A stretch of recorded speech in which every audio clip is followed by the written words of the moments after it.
حقیر نہیں. ممکن ہے کہ جس کو آپ حقیر سمجھ رہے ہو اللہ کی بارگاہ میں اس کا مرتبہ بہت بلند ہے.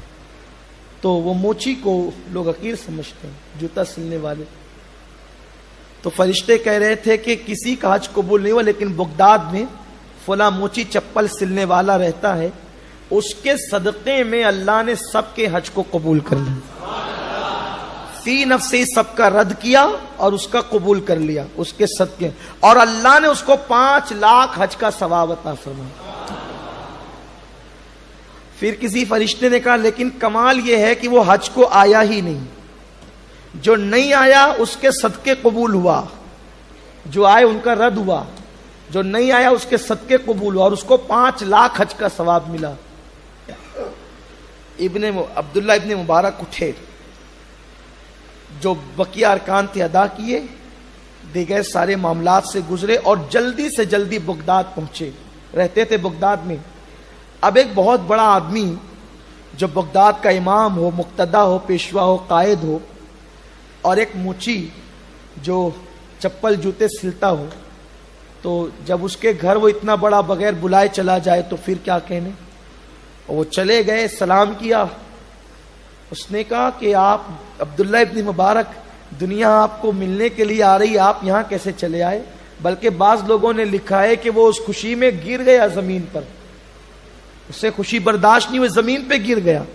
میرے گھر ابن مبارک آئے, فرمایا کہ وہ اللہ کے بندے یہ بتا کہ تیرا عمل کیا ہے, تو نے کون سا عمل کیا کہ اللہ نے تجھے 5 لاکھ حج کا ثواب عطا کیا, اور مجھ جیسوں کا حج بھی اللہ نے تیرے صدقے میں قبول کیا. اس نے کہا حضور میرا کوئی عمل تو ایسا نہیں ہے, البتہ میں غریب آدمی ہوں, آپ جانتے ہیں, نکڑ پر چپل سیتا ہوں. دل میں ارادہ تھا کہ حضور کے مزار کی زیارت کروں گا اور حج کروں گا.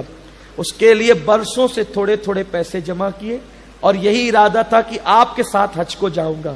آپ جا رہے ہیں تو آپ کے ساتھ جاؤں گا, میرے مقدر کی معراج ہوگی.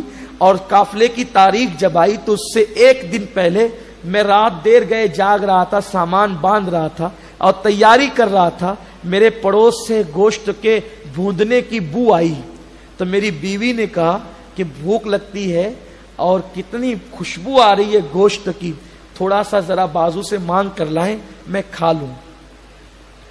تو میں گیا تو پڑوس پر دستک دی, تو پوچھا بھائی گوشت بھون رہے ہو, ذرا میری بیوی کو خوشبو اچھی لگ رہی ہے تو تھوڑی سے کچھ 1-2 بوٹی دے دو تاکہ وہ کھا لے.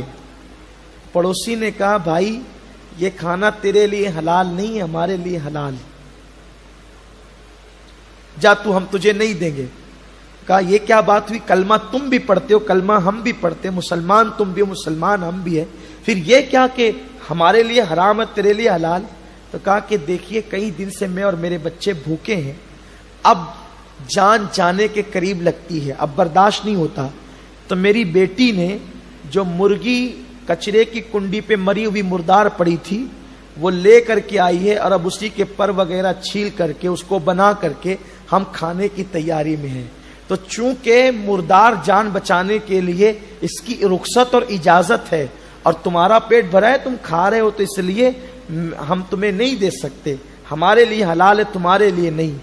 تو وہ موچی کہتا ہے کہ میں نے کہا کہ وہ حج بھی کیا حج ہے کہ میرا پڑوسی مردار کھائے اور میں حج کو جاؤں.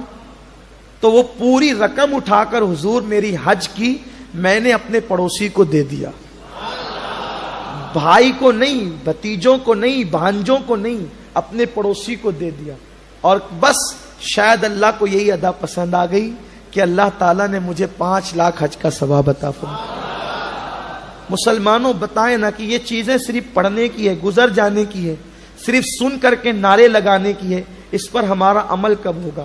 ہمارے پڑوس میں بے شمار بچیاں ہیں جن کو رشتے نہیں آتے, ہم نے کبھی ان کی فکر کی؟ کتنی بچیاں ہیں جو شادی کے لیے رک کر کے پڑی ہے, کبھی ہم نے ان کے لیے کوئی منصوبہ بنایا؟ ہم اور ہمارا کاروبار, بس ہم اور ہمارے بچے, یہ فکر کب تک رہے گی؟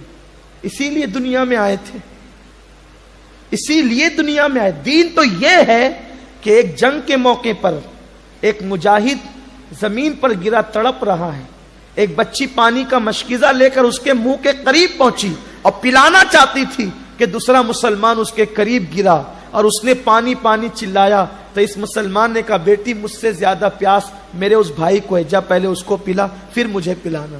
وہ بچی وہاں لے کر کے پہنچی تو تیسرا گرا، اس نے پانی پانی چلایا تو دوسرے نے کہا بچی مجھے نہیں، میرے پہلے اس بھائی کو پلا دے پھر مجھے پلانا۔ اس طرح 4 یا 7 لوگوں تک وہ پہنچی، 7ویں اور 4تھے تک پہنچی تو وہ جام دے چکے تھے۔ جب پلٹ کر کے آئی تو سب شہادت کا جام نوش فرما چکے تھے، ایک دوسرے مومن کے لیے جان تک دے دی۔ اور ہمارا حال یہ خود غرضی کب تک؟ دعا کرتے ہیں تو اپنے لیے، اپنے کاروبار کے لیے، کبھی دوسروں کو بھی یاد کیا، کبھی دوسروں کو اٹھانے کی کوشش بھی کی؟ امت ہے نا امت، یہ امت کہاں ہے؟ اب تو خود غرض ہو گئے، بس خود کی فکر ہے، خود کی تمنا ہے۔ حضور پوری امت کی فکر کریں اور امتی پوری امت کی فکر نہیں کرتا۔ آقا فرماتے ہیں جو اس حال میں صبح کرے کہ میری امت کے لیے کوئی کام نہ کرے فلیس منا، وہ میری سوسائٹی کا ممبر ہی نہیں ہے۔